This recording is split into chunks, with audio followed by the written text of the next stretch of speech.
عارف ان انت ممكن تبقى محضر نفسك كويس قوي للانترفيو، وعامل سيرش على الشركه والبرودكت، ومحضر الاسئله اللي ممكن تتسال، ومحضر الاجابه الانسب، وتلاقي نفس الاسئله اللي انت محضرها وتجاوب نفس الاجابه الانسب اللي انت شايفها الانسب، ورغم كده تترفض من اول 3 دقائق.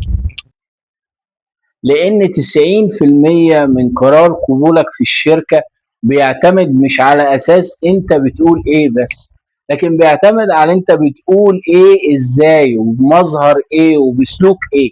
عشان كده انا جاي اكلم حضرتك في الفيديو ده على اهم 7 مهارات لازم حضرتك تاخد بالك منها اثناء الانترفيو. قبل ما اكلم حضرتك على ال7 مهارات، عايز افكر حضرتك ان احنا عملنا 5 فيديوهات على الانترفيو. 2 فيديو مع المدير واللاين مانجر، وايه الاسئله وايه الاجابه الانسب اللي المفروض تتقال. 3 مع الاتش ار، وايه الاسئله وايه الاجابه الانسب اللي المفروض تتقال. بجانب ال2 شيت للاي كيو تيست بالسؤال والاجابه 60 سؤال، وهم متاحين لغايه دلوقتي. لو اي حد من حضراتكم محتاج ال2 شيت ده بيكتب في الكومنت اي كيو تيست، هبعته على طول لحضرتك برايفت. انا باكد لحضراتكم ان الفيديوهات ديت ضروري حضرتك تسمعها قبل ما تروح الانترفيو، هتفرق مع حضرتك جدا. نرجع تاني بقى لل7 مهارات اللي حضرتك لازم تاخد بالك منها. اول حاجه النون فيربال كوميونيكيشن سكيلز، من اسمها كده انها في الاخر لازم حاجات تاخد بالك منها من قبل ما تتكلم. وهي اول حاجه الفيرست امبريشن. فيرست امبريشن يعني الانطباع الاول، زي ما كلنا عارفين كده يقولوا الانطباعات الاولى تدوم. فبالتالي لازم المظهر بتاع حضرتك لابس فورمال زي ما اتفقنا، اللبس المناسب للانترفيو. لازم حضرتك وانت بتقابله لازم فيه ابتسامه من اول ما تشوفه. رقم 3، لازم حضرتك بتسلم على الدكتور اللي بيعمل معاك انترفيو، تسلم عليه بقوه، وخصوصا الشباب، وده بيدل على ان حضرتك واثق من نفسك، حضرتك عندك قوه في الشخصيه، واثق ان انت ان شاء الله هتنجح في الانترفيو. بالنسبه للبنات لو مش هتسلم يبقى حضرتك بتتكلمي بصوت عالي، اهلا وسهلا بحضرتك يا دكتور، صوت واضح صوت عالي، يدل برضه على قوه شخصيتك، يدل على ثقتك بنفسك. طيب تمام. بعد كده ايه تاني من ضمن الحاجات اللي هي النون فيربال كوميونيكيشن سكيلز؟ البادي لانجوج. لازم حضرتك كنت حضرتك قاعد فارد ظهرك، فارد دراعاتك، بتتكلم، لو في اي حاجه تستدعي ان انت تحرك ايديك ممكن تحرك ايديك وتشاور، بحيث ان انت متفاعل مع الكلام اللي انت بتقوله. لازم اهم حاجه وانت بتتكلم معاه ما يلاقيش ان انت عمال تخبط بالقلم، ما يلاقيش برجليك عمال تخبط برجليك، ده يدل ان في قلق وانك مش واثق من نفسك. طيب جميل. ايه تاني من حاجات برضو اللي هي تعتبر نون فيربال كوميونيكيشن سكيلز؟ الاي كونتاكت. لازم عينك في عينيه من قبل ما حضرتك تتكلم. انا واثق في نفسي، انا عارف ان انا كل اللي هقوله فيه صادق، واثق في نفسي ان انا هنجح، فيبقى عينك في عينه وانت بتتكلم. جميل. نيجي بعد كده نتكلم على الفيربال كوميونيكيشن سكيلز. ايه الحاجات اللي انا اخد بالي منها وانا بتكلم بقى؟ اول حاجه التون بتاع الكلام. لازم التون يبقى عالي، صوتك يبقى عالي، لازم يبقى سرعه، ما تتكلمش بسرعه وفي الاخر الكلام مش باين، مخارج الالفاظ مش باين. لا، اتكلم بالراحه، بس مش بالراحه يعني بطيء خالص، لا، بتكلم بالراحه مش بسرعه، بحيث ان كل كلمه واضحه، مخارج الالفاظ كلها واضحه، بحيث اللي ما يقوليش ايه انا مش سامع بتقول ايه، لا، لازم كل كلمه واضحه وانا بتكلم. جميل. طيب ايه تاني؟ لازم يبقى كلامي محدد، السؤال اجاوب الاجابه المناسبه لي، بلاش حشو ولا زياده. واحده اقول لي لا بس انا كنت اسمع دكتور في الانترفيو بتاع الميديكال ريب ده لازم تتكلم كتير. اتكلم كتير طول ما الاجابه تستدعي كده، طول ما الاجابه يعني فيها كلام كتير، لكن ما تتكلمش كتير ويبقى كلام حشو ملوش اي لازمه. طيب جميل. ايه تاني؟ لازم حضرتك تستخدم المصطلحات اللي هي معروفه في الكارير واحنا اتكلمنا عليها قبل كده. يعني لو بيتكلم على التارجت مثلا، ده تقول له انا هعمل يا دكتور فوركاست للتارجت، انا هعمل تارجت بريك داون، انا يا دكتور لازم اعمل فولو اب للدكاتره. فبالتالي كل المصطلحات دي معروفه، انا محدش بيستخدمها غير اللي في الكلام. فان معنى اللي حضرتك عارفها حاجه من الاثنين، يا اما حضرتك بتتابع فيديوهات وشغوف بالكارير وعايز تعرف عنه اكتر، يا اما حضرتك نزلت مع زميل ليك اكسبيرينس وبقاله فتره شغال وسمعت منه المصطلحات ديت وسالت عنها وفهمت معناها. وفي الحالتين دي حاجه ايجابيه، انت راجل شغوف بالمهنه وعايز تتعلم من قبل حتى ما تعمل انترفيو، ودي حاجه كويسه جدا. طيب جميل. ايه تاني؟ الحاجه الثالثه او المهاره الثالثه المهمه هي الاكتيف listening سكيلز. يعني ايه اكتيف listening سكيلز؟ يعني انا لازم اسمع كويس، ما ينفعش واللي بيعمل معايا الانترفيو لسه بيسال السؤال عشان اوضح له ان انا شاطر يعني، فجاوب وهو لسه ما كملش السؤال، اقطعه في السؤال، ده غلط. وده غلط، ولو حضرتك شايف ان دي شطاره ده غلط.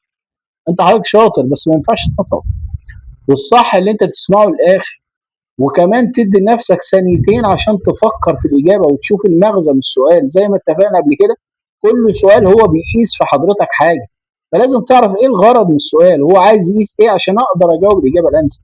عايز يقيس انا صادق ولا لا، عايز يقيس اصراري على النجاح.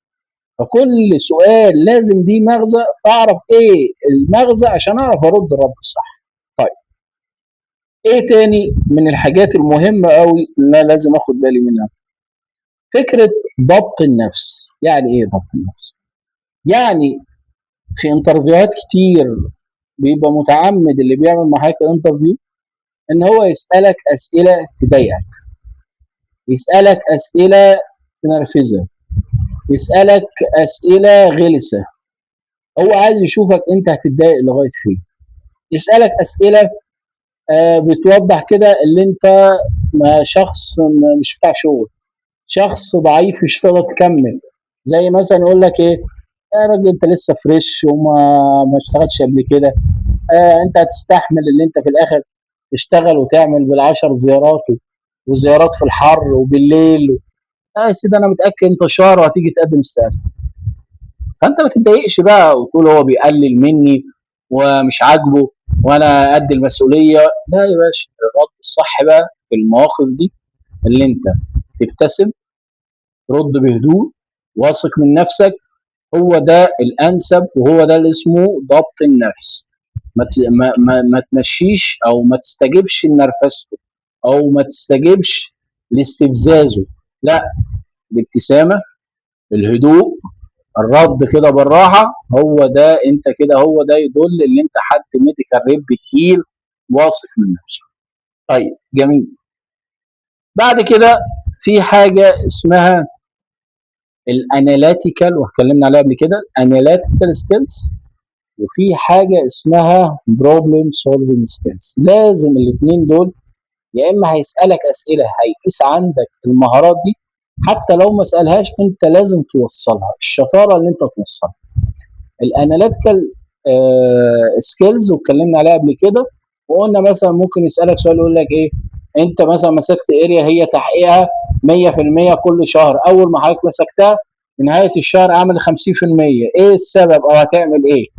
لازم تستخدم بقى فكره الاناليس. اعمل اناليس الاريا يا دكتور، هبدا اشوف الكاستمر اللي كانت بتكتب الشهر اللي فات، واشوف الكاستمر اللي هي كتبت في الشهر الواقع ده، واشوف مين اللي ما كتبش وايه السبب. وهل السنه اللي فاتت لما اجيب برضو البيع وفي الشهر ده هل البيع كان واقع برضو، فهي طبيعي في السيزون بيقع كده، ولا هو فعلا انا اول ما مسكت الاريا فبطلوا يكتبوا عشان كانوا بيكتبوا على الميديكال ريب القديم ولسه ما عرفونيش، او كانوا طالبين حاجه ولما مشى الميديكال ريب القديم فقال لك كده يبقى مش هتتعمل. كل ده اسمه اناليسيس. فبالتالي انت راجل بتعمل اناليسيس عشان تشوف الروت كوز بتاعت المشكله ايه وتبدا تحلها. لازم توصل له كده، ولازم تقول الكلام اللي انا بقوله ده، يا دكتور انا عايز اعرف الروت كوز بتاعت المشكله عشان اعرف احلها. طول ما هو سمع منك الكلام ده، كل ما هو قال لا، انت حد بروفيشنال، انت حد لازم تبقى معاك. طيب الحاجه الثانيه فكره البروبلم سولفنج، اللي انا ازاي اقدر احل المشكله، ازاي انا عندي المهاره. تبدا تقول له واقعه حصلت معاك في الكليه، معاك في البيت، انا حد بعرف ازاي كان في موقف معين او سيتويشن معين وانا خدت اكشن كذا وكانت النتيجه كذا واتحلت المشكله. لازم تكون تضرب امثله وتوصل له ان المهاره دي عندك. طيب جميل. سادس مهاره، فكره البريباريشن وفكره انا الفلكسبيليتي. فكره البريباريشن اللي احنا قلناها قبل كده، انا محضر نفسي ودكتور دخلت عملت سيرش على الشركه اول ما حضرتك كلمتني عشان ابقى عارف الشركه ديت ايه البرودكت اللي فيها، بقى لها قد ايه، حضراتكم ايه التخصصات اللي بتشتغلوا معاها. كل ده انا عملت عليه سيرش. فانت راجل كده بتعمل بريبريشن لاي حاجه تنطلب منك، ودي حاجه محترمه ان انت بتحضر نفسك قبل اي حاجه تدخل عليها. طيب فكره الفلكسبيليتي، كنا ضربنا امثله برضو في الاسئله قبل كده. يقول لك مثلا انت كنت مسؤول على لاين معين لمده 6 شهور لبرودكت معين، وبعد كده نقلناك للاين تاني، هتعمل ايه؟ لازم الرد يا دكتور، انا الشخص الناجح ينجح في اي مكان. اه طبعا اروح اللاين واثبت نجاحي في اللاين، ودي حاجه تزودني طبعا خبره، ودي حاجه تزيدني يعني تزودني في السي في اللي انا اشتغلت في كذا لاين، ودي حاجه كويسه. لازم توضح له اللي انت راجل يعني فليكسبل كده ومرن، وممكن تستجيب لاي ظروف تقابلك، او اي ظروف يعني مش مترتب لها، انا ممكن اتاقلم عليها عادي واعرف اشتغل عادي. طيب جميل.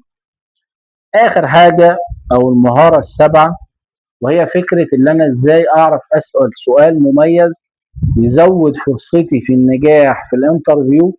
لو كان عامل لي 80% يوصل ل 100%.